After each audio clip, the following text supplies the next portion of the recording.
Hey everyone, welcome to an AAT Member Resources walkthrough. My name is Samuel Burmeister. I'm the Head of Technical Development here at AAT. This is a walkthrough on the foundations of a business plan document. So you should have this open yourself and be viewing this from the Student Resources or Member Resources section.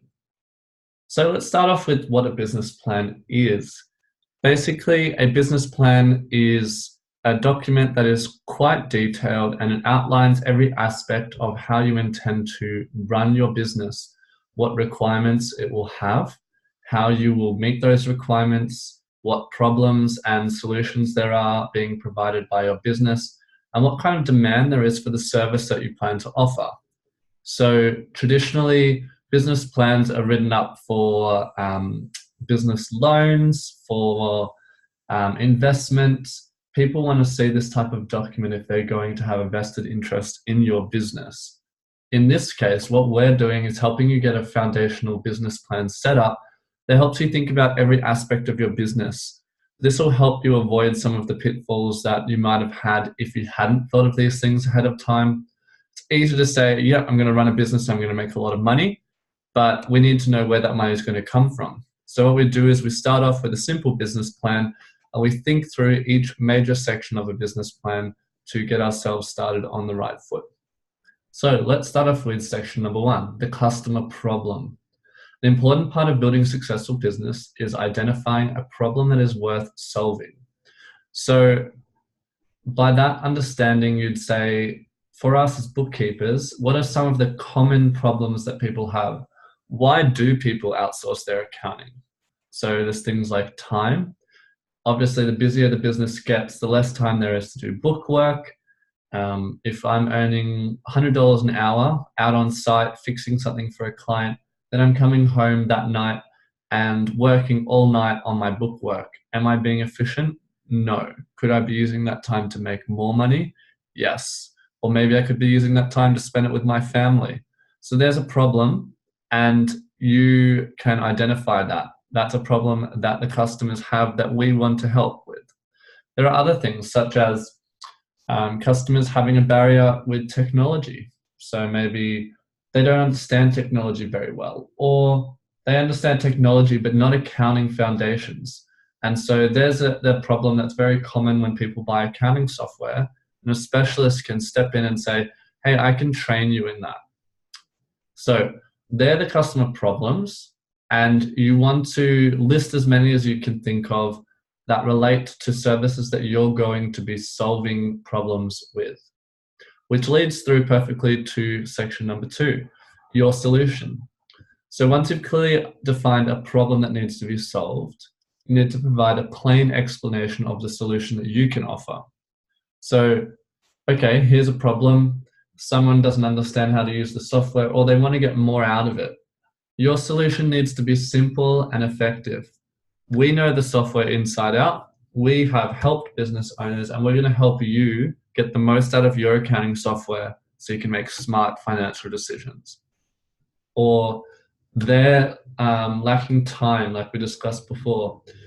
Through outsourcing your payroll and your bookkeeping to us, we can cut that time out of your schedule and actually save you money, because you can then use that time to reinvest in your business, work more on site or delivering more products to your clients, therefore earning more, whilst also having someone else manage that for you who's a bit more specialized in that area.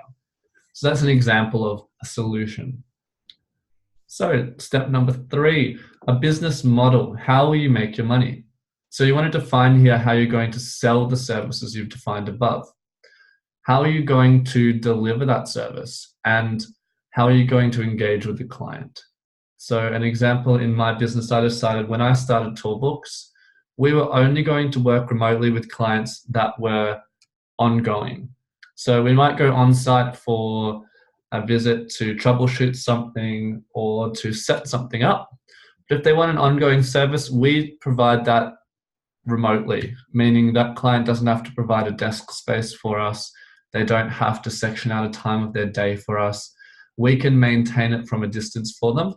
And also it gives us a benefit, because I've then got less time spent in traffic. I can do more than one client's job at the same time, for example.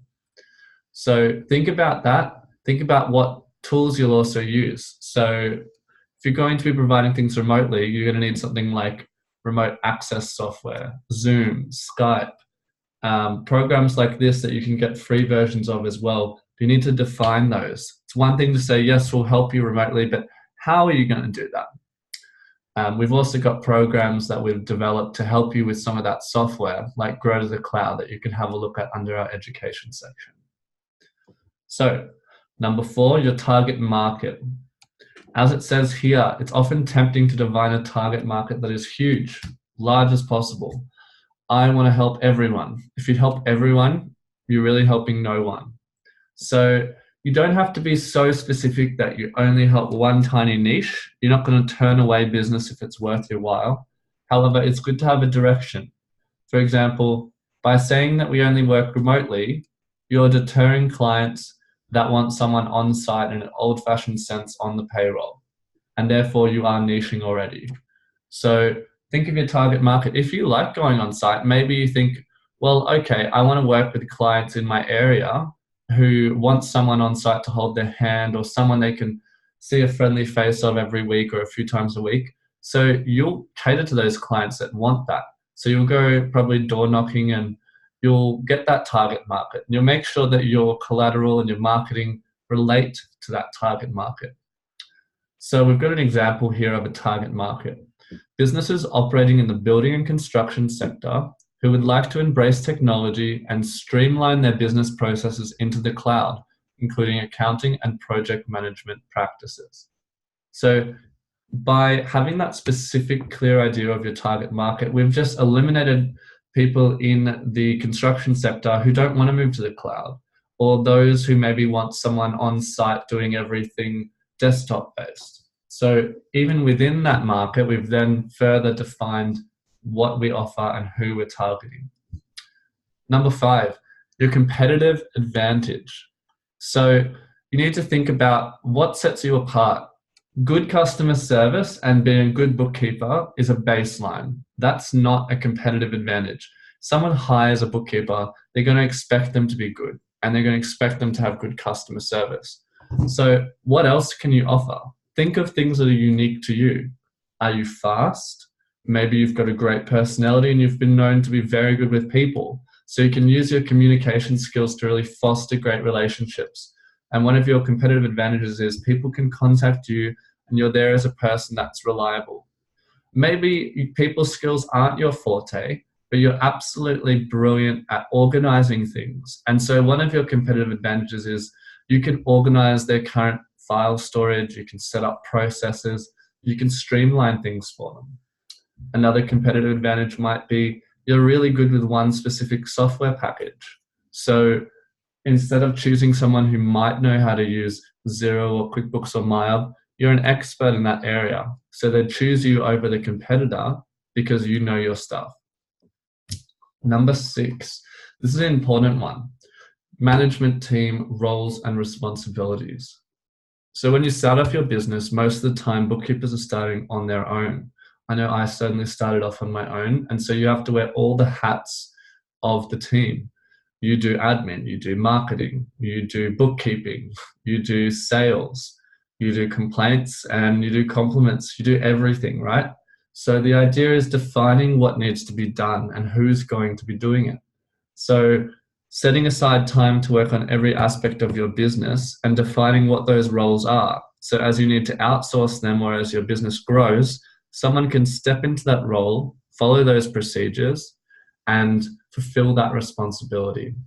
So you may be doing it all now, but you need to define these roles and responsibilities so that at some point someone else can ideally step in and take over and run with that role as well. Number 7, financial summary.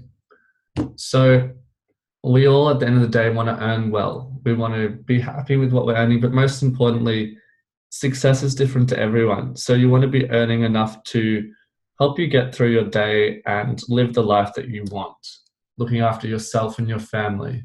So using our charge out calculator, which is also in the resources list available, you'll see that you can calculate based on all your overheads and all of your expenses how much you'll need to be earning to get the lifestyle that you want or the income that you need. So having this financial summary is important. You want to ensure that you are charging enough to cover your expenses and more. You want to have some money left over, something to celebrate with for all the hard work you're putting in.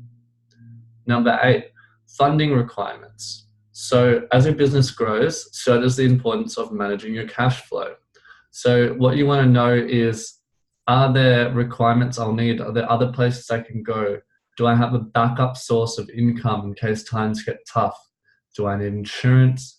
Do I need to have someone that can back me up? Things like this. Do you have accessibility to loans when needed? So funding requirements is another thing to keep in mind. Lastly, let's end with your milestones. Set goals. For example, for me, I set a reward. I said, when I hit a certain number of clients, that I'm going to book myself into a personal training session each week. And so for you, that could be something completely different. You could say, I'm going to go on a holiday this year, or I'm going to take my partner to this event that we've always wanted to go to. Make sure you set those milestones and reward yourself, because you're always going to be working, and when you're running your own business, it's easy to forget how far you've come and how much work you've put in. So measure and prepare and set those goals, so when you hit the milestone, you've got something to celebrate and you can move forward happily. So let's end on the fact that, most importantly, this is a work in progress. So you should return to this concept of a business plan and keep building it out. As you grow, so will your ideas, and your direction might even change. So it's important to come back and revisit and say, hey, this needs to be updated, or hey, I've changed my direction. What do I need to take into consideration?